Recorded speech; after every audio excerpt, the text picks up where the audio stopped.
Has ever done something that you know that you want to make your partner to do to break up with you? No, I'm too impatient. I'm like, khatam karo.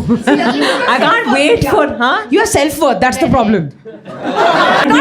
not like me. Have you ever done anything, Subuki, where you know that you don't want to break up, but you want to convince this person to break up with you? The serial cheater, he was fully cheating, and I was like, "Tune cheating," and then I'm like, "Oh, it's cool. Okay, cool. Love you. Okay." Because as I aforementioned, no self-worth. Okay. So then, when I was closer to breaking up with him, I'm like, I really need to break up with him. And bastard stopped cheating right then, dude. It was 2 years. The fucker's just not cheating only. But 1 minute, you were in the relationship for 2 years after he stopped cheating. No. He cheated for 2 years. He cheated for 10 years. Vidya, wait, that's not the question. No, I'm not judging you. No, you must. Vidya's time.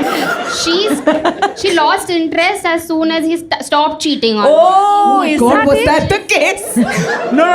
I lost interest. That was the case. No, fuck you, dude. Was that Because the case? this happens, no? When they're cheating, they're trying to overcompensate. Yeah. They're being extra loving. They're Yeah. giving you gifts. They're remembering all the dates. They're doing everything in the capacity to hide. And then you're like, damn, this is what I wanted. He wasn't even doing that, Pavitra.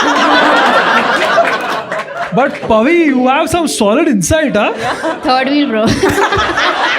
सब मालूम है अपन को.